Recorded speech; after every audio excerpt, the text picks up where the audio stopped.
Everybody, and thank you for asking me to speak today. I certainly appreciate it. I'd just like to talk a little bit about what's going on in the biopharmaceutical industry today. But listening to the good doctor's presentation, it reminds me of one thing that I see complacency somewhat in this industry, in the biopharma industry, is especially when it comes to the quality issues, is we can talk about quality, we can talk about training until we're blue in the face. And one of the concerns that I have in this industry, and I've expressed it time and time again, not only when I was in my previous jobs visiting other biopharmaceutical manufacturers, but also within our own company, is what are we doing to perpetuate learning? And I prefer to call it more of training and development, because at the end of the day, if we're not developing our employees, we're leaving a lot to risk. And I think that's one of the things that has to definitely change in this industry, because I've been through this enough. So I'm going to take you through a snapshot of where the industry is today, what's actually occurring. So I think one way to start with this is, what is the current revenue that's with these large biopharma companies? And that, so if you can look at the top one, Johnson & Johnson. Now what's interesting is that they had a very large opioid settlement that they have to go through. And then you'll see this in a later slide. Something that they vehemently denied initially was, oh, we don't have asbestos in baby powder. And what came out last week? We found asbestos in baby powder again. How did it get there? So again, it gets back to this training and development aspect on it. But if you go through the list of companies here, and I hope you can see it, almost every one of these are companies you've heard of before. There's the little one that's close to the bottom here, Gilead Sciences. And people will say, Gilead, that's an interesting company. Well, they acquired this year, Kite Pharmaceutical, which does a lot of gene therapy. But Gilead ended up on the radar shortly after they invented or developed and marketed their drug for treating now it escaped me. Hepatitis C, thank you. And it's one of those drugs that's very interesting because it was an oral medication, reasonably priced when you compare it to the other gene therapies, $91,000 for a 90-day dose. So just a little bit over $1,000 a pill, one pill a day. But the beauty of it is that you actually were cured. And that's somewhat of a change that's taking place within the biopharma arena right now, is on the gene therapy. So when you look at these companies and you look at the revenue that's broken down on these, people say, all right, well, this is your sales. What is their income? How much money are they making on these drugs, on these various services and that? And if you go through the statistics in that, you'll see on an average of about 20 to 25%. So they're not hurting, but have they invested it in themselves? Not necessarily. So, if we look at these companies, we also got to look at what's the top drugs that are being prescribed right now. Humira.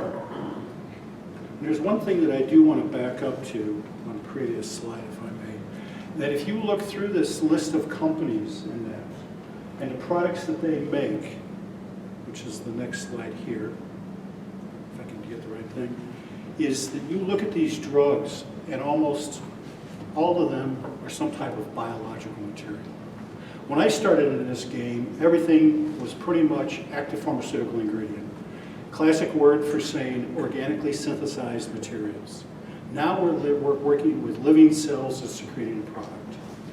5 years ago, only about 1 or 2 companies appeared on this list. Everything else was still classical, traditional pharmaceuticals. Now it's biologicals. Major game changer. And consequently, the price with it also reflects it, because biologicals cost a lot more for the patient. So the first one that I have there is Humira.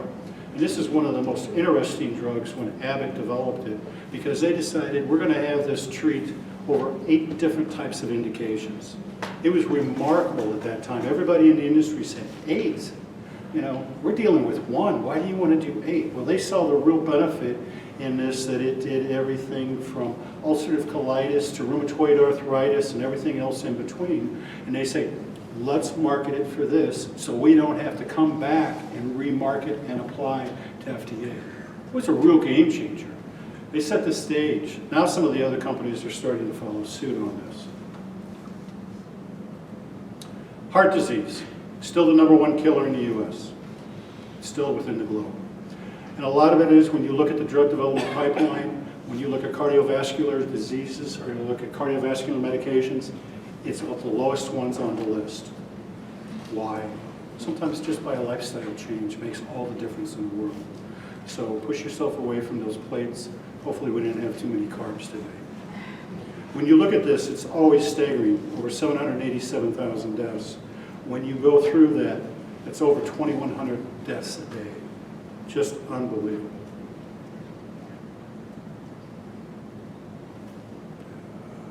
Freeze.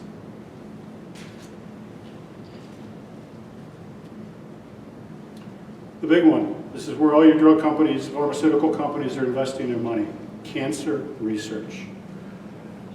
A little bit below the cardiovascular, but again, when you look at the number of new cases, 1.7 million new cases each year diagnosed, with over 600,000 cancer deaths. But yet, they did see a drop in cancer. From 91 to 2016, they saw a drop of over 26%. A lot of that had to do with treating childhood leukemias, so a lot of the blood type of cancers. So it's a remarkable change. But when you look at the stats on what's actually going on in the industry between men and women, it's staggering. So what we have here is the new cases that are being discovered, and then we look at the estimated deaths that's occurring. And we still see for both male and female, it's still lung and bronchitis. And then moving down, prostate versus the breast. So you can go through this, you can look at the list, but it's staggering. Numbers are not that far apart from each other, except until you get into the female organs. Now, microbes. I always tell this interesting story. I remember years ago when Pfizer made the claim that we're no longer going to be developing new antibiotics because we feel that the infection rates have been cured. Talk about looking in the wrong mirror on that one. That was the wrong bet because they realized, nope, it's not eradicated, not going away. And I've lectured over close to 40 years now. One of my lectures I always started out. When you look at bacteria and viruses, they have one thing in life, one simple fact. They are here to evolve, mutate. And as they evolve, they're going to survive. And I would always say, they were here long before we walked this planet, and they'll be here long after we're gone. So you go through this. Strep throat, still very common, especially in children. Food poisoning. Geez, you look in the newspaper about every day, every other day, you see an article about something with either salads are contaminated with salmonella or something else. So it's just rampant. I always remind people when it comes to the food poisoning, especially with the lunch meats. And how many people, as you're sitting there having your lunch meat sandwich right now, Doc, is how many of you reached in the refrigerator and you saw that lunch meat pack was a little bit dated and you rubbed your finger on it and it was a little bit slimy? It's like, well, I'll tell you what, I don't think it's going to bother me. Well, people are always amazed. That slime is a bacteria called Listeria. And in children, it will kill children. It'll also give you intestinal problems. And I'll tell you what, by slipping it in the microwave and nuking it, it's not the answer. Common cold, everybody suffers with that. There's nothing wrong with that. And the flu, got to ask this question. How many people have had their flu shot already this year? What are the rest of you waiting for? Well, oh, it's not going to be that bad. I don't think it's going to be this year. Well, when you look at the stats on it, it's very interesting. And years ago, I was asked to present at a World Health Organization and was talking about going with cell culture for producing vaccines over what the traditional methodology right now by Sanofi, which has been so popular over the years, is egg-based vaccines. And of course, after going through Sanofi's plant the first time, I swore to myself, I'll never, ever take another vaccine. because I had a lot of questions about GMPs, good manufacturing practices at that level. But now, when you come forward and you see with the World Health Organization and the pandemics that have occurred in the past due to influenza, the numbers are staggering. We're not talking about thousands of people, we're talking about millions of people losing their lives over this. And last year, it was estimated over 30 million people lost their lives as a result of influenza. 2 years prior to that was 90,000. So for those that are of the baby boomer age or somewhat a little bit younger, do yourself a favor, don't put yourself at risk. Get the flu shot. So that's my advertisement for the day. Athlete's foot, that's a typical fungi. Nice little fungus, big problem. We had a big problem here in New York not long ago. It was at NYU, in which a patient had contracted a fungus disease. They basically put him in isolation. Unfortunately, he expired. And as a result, when they went back to clean the room, they discovered fungus throughout the entire room. So they had to take the ceiling tiles out, they had to take the drywall out, and they even had to take the floor tiles out. That's how severe this is.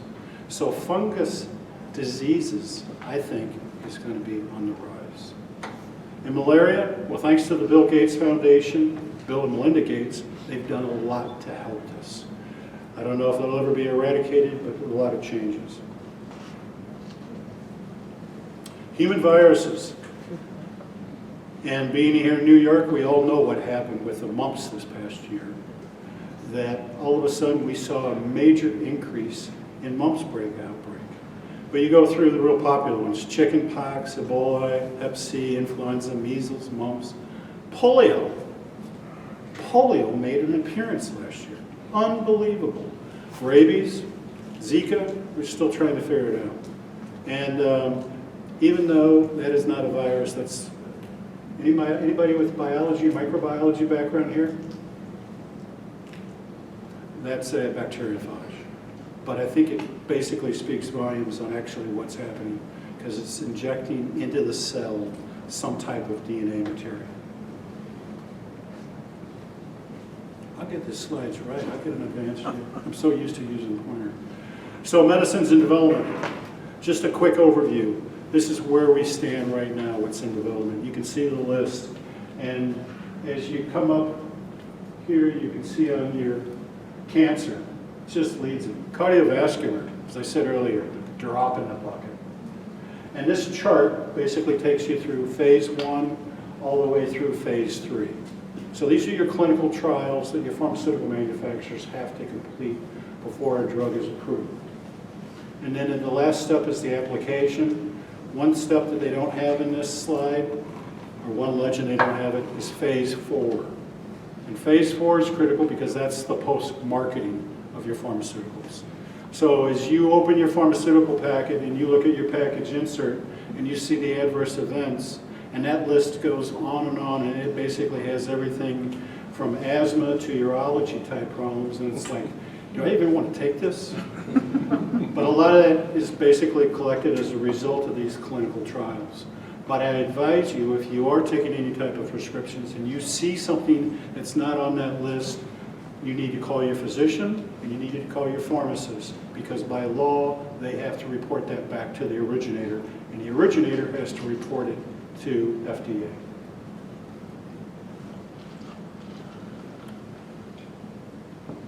So, we've covered the old type of technology, the old things. Now we come forward and you look at what's going on with gene therapy right now. And that has become a real game changer in this industry on what's actually taking place. You know, the CAR-T, which is the chimeric antigen therapy, is so remarkable on that basically is relying on autologous donation from the patient. Patient basically donates their own B and T cells. And then it goes through 8 stages of treatment and then redelivered to the patient. Patient has to basically be put into a coma because they spike typically 104 to 105 degree fever. The advantage to it is that it cures melanoma, for instance.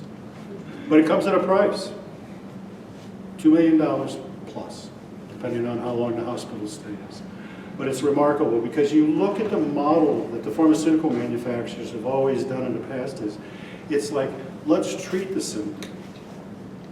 Well, if we just treat the symptom, then how come we keep getting strep throats back? How come we keep getting the flus? Because things changed. So now the model, the financial model for these companies is, let's cure and eradicate the disease. So these melanoma patients that have been on the CAR T, they've had a remarkable success with them. You look at Novartis, a couple of months ago, developed a drug for infants for reducing or eliminating muscular dystrophy in the spinal column. One injection, $2.1 million. Unbelievable. So when you look at what's actually taking place in gene therapy right now, this is what the landscape looks like. And we do focus a lot in gene therapy, our company does. And I look at it, in North America alone, this report just recently came out, 484 projects, somewhere in development. When you look at the global footprint, over 900 projects. It's going to be interesting to see how this all plays out. When you look at it, and it's also through the process, so we're looking at gene therapy, modified gene therapy, cell therapy as a whole, tissue engineering. So this also encompasses your stem cell work. When you look at the clinical trials, there it is once again, oncology. All about cancer. It's just unbelievable. But yet you look at cardiovascular, you see it's come up a little bit on the charts. So it's very interesting what's going to happen with this. And since I deal with so many of the biopharmaceutical manufacturers, I remember one company came in last year and they were working on the CAR T work. And things looked very favorable with that. And one of the questions I asked is, for scale up, how are you going to accomplish this? And they said, well, because we don't have anything robotic, the most simple way is that we're going to buy 80 more laminar flow hoods and we're going to employ 130 more people. All right. What about the quality there? Your risk mitigation just went up exponentially because now you have humans involved in this process. And that's a big problem. So why aren't we looking more at robotic technology? And I think that's the direction that this has to head into if we're going to be able to offer patients the quality as well as the cost savings. Now, what happened this year in drugs? It was an interesting year. Right out of the gate, within the first half of the year, over 3,400 drugs increased by 10%. Just a staggering amount. 5 times the inflation. Everybody starts pointing at each other. Congress wants to convene and just say, well, let's bring all the drug manufacturers in. Let's see what's causing all this. They go through the hearings and that. Does anything change? No. No. It's basically a big issue. And a lot of it has to do also with your benefit managers that are basically arranging these costs from the manufacturers to the distributors in that. So you got a lot of middlemen in the lurchers also grabbing their pound of flesh. We look at the overall industry, NASDAQ, 25% decline in biotechnology index. Man, did I make the wrong decision this year. Failure of Alzheimer's disease. We just don't see anybody coming to the market with this type of focus on Alzheimer's. Eli Lilly last week had to announce that they were closing their research center over in the UK because they had failed to reach its endpoint. They're going to let those people go, move most of the people to Ireland, or not to Ireland, to Cambridge to focus on oncology medications again. So what are they doing? What are the pharmaceutical manufacturers doing? Well, they figured out a nice way to make their buck. Is let's look at those rare diseases that we can put on a fast-track project.